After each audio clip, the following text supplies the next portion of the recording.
Quand on parle des acteurs majeurs de l'influence marketing, certains noms vont se distinguer. NordVPN, Displate ou encore Allscan plus récemment. Mais il y a en réalité une multitude de marques qui ont émergé avec ce nouveau canal. Tous ont adopté une stratégie massive en misant énormément sur l'influence et en sont ressortis gagnants. Dans ce nouveau format de vidéo, on va aborder l'histoire de ces marques, leur stratégie d'influence qui ont permis leur ascension. Alors aujourd'hui, on va s'attaquer à un colosse, à un réel requin de l'influence marketing, j'ai nommé Gymshark. Avant d'aller plus loin, je me présente, je m'appelle Mathieu, je suis un véritable passionné d'influence marketing. J'ai fondé il y a plusieurs années Influnéo, une agence de stratégie d'influence internationale. Notre rôle, c'est d'aider les entreprises à se développer et à s'internationaliser grâce à l'influence marketing. D'ailleurs, si tu cherches à maîtriser ce canal, à l'exploiter à 100% de ses capacités pour pouvoir l'implémenter dans ton business, peu importe soit-il d'ailleurs, je te conseille de rester jusqu'à la fin car j'ai une surprise qui je pense pourrait vraiment t'intéresser.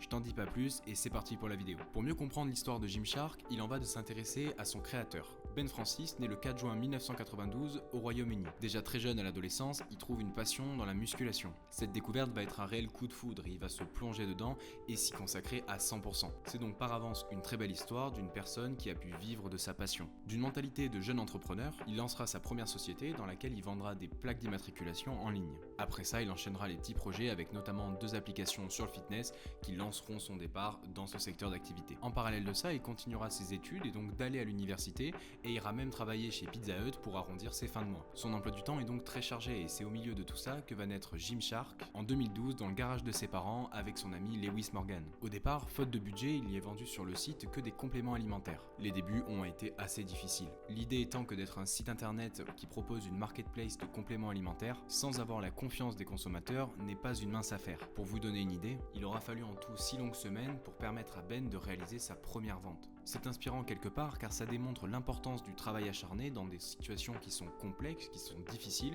et pour justement pouvoir s'en sortir. Ce n'est qu'au fur et à mesure, à force de travail et de résilience, que Gymshark se développe et commence en 2013 à concevoir et à vendre des vêtements en ligne. Pour ce faire, les 2 amis investissent leurs quelques économies dans du matériel pour pouvoir les concevoir eux-mêmes. Ben Francis raconte par ailleurs avoir appris à coudre auprès de sa grand-mère spécialement pour l'occasion. Après ça, et avant même de les commercialiser, il va prendre la décision de les envoyer à des youtubeurs fitness pour qu'ils puissent ainsi découvrir sa marque et les porter dans leurs vidéos. Il va continuer en ce sens à développer des articles pour mettre toujours plus en avant les muscles des sportifs, qui était par ailleurs la raison principale du lancement de ses produits. 10 mois plus tard, lors du Body Power, le plus grand salon de musculation d'Europe à Birmingham, l'un des survêtements qu'il a exposé fait littéralement le buzz sur Facebook. Ce résultat-là n'est pas le fruit du hasard, mais bien le moment où Ben Francis a compris le pouvoir de l'influence marketing. En effet, ce bond a eu lieu car il avait précédemment demandé à des athlètes comme Lex Griffin d'être présents à son stand pour rencontrer, discuter et échanger avec les communautés et surtout en portant du Gymshark. Cet événement, c'est le point de départ de toute l'aventure. Ça pousse Ben Francis à démissionner de son travail pour pouvoir se consacrer à 100% à sa nouvelle activité, Gymshark. En continuant et en persévérant sur une stratégie d'influence, ils vont réussir à augmenter leur vente quotidienne moyenne, passant d'environ 450 $ à plus de 45 000. Par la suite, va être créé le concept de pop-up We Lift This City, dans lesquels la marque va s'installer dans une des villes du monde entier, temporairement, et où seront proposées des exclusivités. L'idée ici est de renforcer ce sentiment d'appartenance en créant une vraie team Gymshark qui va se différencier de la concurrence. Depuis lors, l'entreprise britannique a explosé les compteurs. Gymshark a grossi, toujours en scalant avec les mêmes stratégies, et est valorisé selon Forbes à plus de 1,45 milliard $. Mais alors, quelles sont les raisons qui expliquent son succès? Ici, on ne va pas parler de la qualité des textiles, etc., etc. Non, on va se concentrer sur ce qui pour moi est le plus représentatif de l'ascension de Gymshark, j'ai nommé l'influence marketing. On regroupe 3 éléments principaux dans l'axe qu'a choisi Gymshark. Premièrement, Gymshark s'engage dans des collaborations de longue durée avec les créateurs de contenu ou les sportifs qu'ils sponsorisent. Cela permet de construire une image cohérente sur le long terme en s'investissant pour de vrais acteurs de l'univers et non en étant une marque parmi tant d'autres.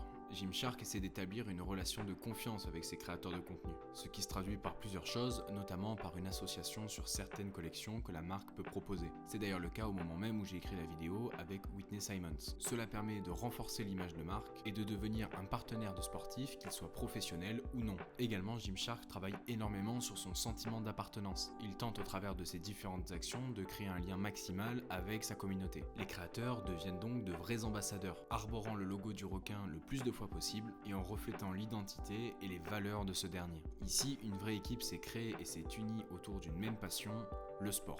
Le fait de travailler avec des créateurs augmente d'autant plus le sentiment d'appartenance par leur communauté et également avec la proximité qu'ils peuvent entretenir. Cela favorise par ailleurs la fidélité envers la marque, grâce au lien émotionnel qui la relie avec sa communauté et ce, par les créateurs. Ici, les consommateurs ne sont pas seulement des acheteurs du produit, mais ils se sentent membres d'une communauté active et valorisée, tout ça grâce à l'influence marketing. Gymshark a par ailleurs une stratégie très efficace qui mêle l'influence marketing dite classique avec des événements physiques pour rendre plus palpable son business, qui on le rappelle était 100% en ligne avant d'ouvrir récemment leur toute première boutique. Cela permet également de renforcer son impact et son image de marque, la rendant audacieuse en utilisant les derniers codes pour pouvoir plaire justement à un plus grand nombre. L'idée de cibler une communauté assez jeune sur le long terme est également une excellente stratégie car les personnes vont grandir avec la marque, de leur tout début jusqu'à leur maturité dans la musculation. Pour revenir aux événements, la marque utilise ce canal de deux manières principales. Les salons de fitness comme on l'a vu récemment avec la genèse de leur réussite, et les pop-up stores qui réalisent un petit peu partout à travers le monde, comme à Paris dernièrement.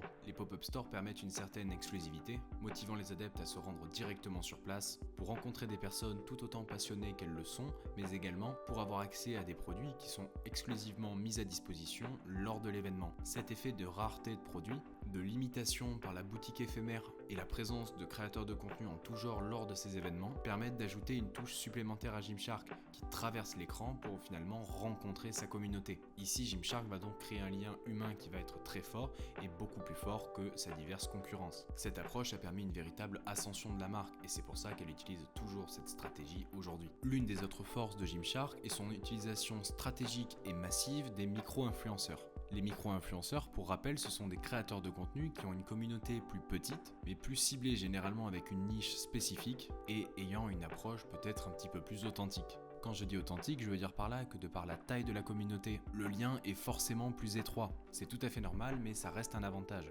Alors plutôt que de viser des campagnes avec quelques des plus grosses personnalités dans le milieu du sport, la marque opte pour une multitude de profils plus petits, très spécialisés dans leurs univers, et dont l'audience correspond précisément à ceux à qui la marque veut directement s'adresser. Forcément, l'objectif recherché, c'est une multiplication des contenus, et ce, à un coût moindre, favorisant la potentialité d'explosion de certains d'entre eux. En effet, cela permet à la marque de ne pas mettre tous ses œufs dans le même panier, et ce, en lissant donc les risques. En suivant cette stratégie, les retours ne peuvent être que positifs, car permettent une visibilité qui est maximale.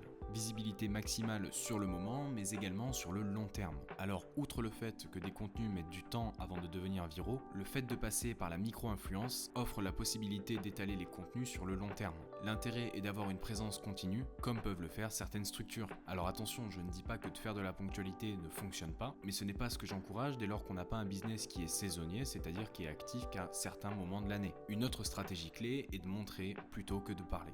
Quand Gymshark collabore, ce qu'on constate généralement, c'est que c'est très sobre et c'est volontaire. En effet, la marque prend parti d'habiller uniquement les créateurs de contenu sans forcément demander à ce qu'ils survendent les produits et à dire qu'ils sont les meilleurs, etc. etc. C'est une stratégie totalement à contre-courant des tendances actuelles et pour cause, les résultats au court terme ne doivent pas être très intéressants en termes de conversion. C'est ce que je répète à chaque fois. Si vous passez devant une publicité à un abribus ou dans le métro, à partir de combien de fois allez-vous vous laisser tenter? À mon avis, beaucoup. Et ce n'est pas que mon avis d'ailleurs parce que ça a été prouvé scientifiquement. Cette mentalité-là, Gymshark lui l'a bien compris. Alors plutôt que de vous survendre les qualités, ils vont vous laisser vous imprégner vous-même en étant présent sur un maximum de personnes pour que de vous-même vous vous dites que tout le monde porte Gymshark sans même qu'il n'ait à le dire. Les produits Gymshark se vendent donc par des apparences portées et non par des promesses exagérées.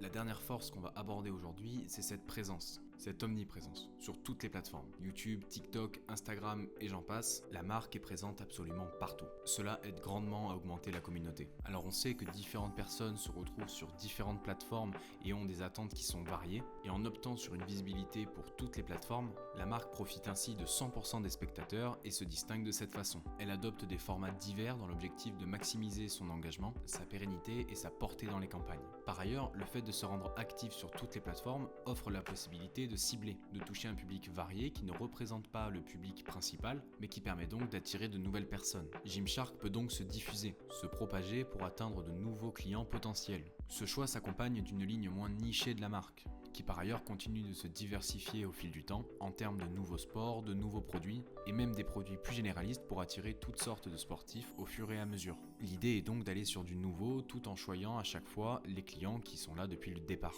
Enfin, l'intérêt de tabler sur une stratégie multiplateforme ou multicanal, c'est bel et bien la social proof qui l'accompagne. Comme on l'a dit précédemment, on voit Gymshark partout. Sur chaque réseau, il y a une possibilité de tomber sur la marque. Cet effet-là va grandement apporter ce qu'on appelle un effet de preuve sociale, où la répétition de l'exposition à cette dernière va apporter une proximité avec le potentiel nouveau consommateur. La personne cherchant des produits de sport va tomber dessus via de l'ADS, mais également par le biais de créateurs qu'il ou elle va écouter. Sur ces créateurs qu'il ou elle écoute pour s'entraîner ou pour récupérer des conseils, et ça maintes et maintes fois. Couplé avec l'histoire et l'ancienneté de la marque, la personne sera beaucoup plus tentée de s'y diriger naturellement, et donc l'influence marketing aura apporté ce qu'elle peut apporter de mieux. Avant que la vidéo se termine, si t'es encore là, j'aimerais te parler de quelque chose. Tout d'abord, j'espère que l'analyse t'a plu, et si c'est le cas, j'en suis ravi. Maintenant, peut-être que si tu es resté jusque-là, c'est parce que l'influence marketing t'intéresse. Peut-être même que tu aimerais en faire pour ta marque ou pour celle pour laquelle tu travailles. Et si c'est le cas, t'es au bon endroit. Ce que je te propose, c'est de cliquer directement sur le lien dans la description. Derrière, tu y retrouveras une vidéo de plus de 20 minutes dans laquelle je t'explique comment scaler ton activité grâce à l'influence marketing. C'est tout à fait gratuit évidemment, et dans cette vidéo, je te parle de ça pour pouvoir l'appliquer à ton activité, peu importe le secteur et tes connaissances préalables. Le but est que tu découvres et que je t'y transmette mes connaissances.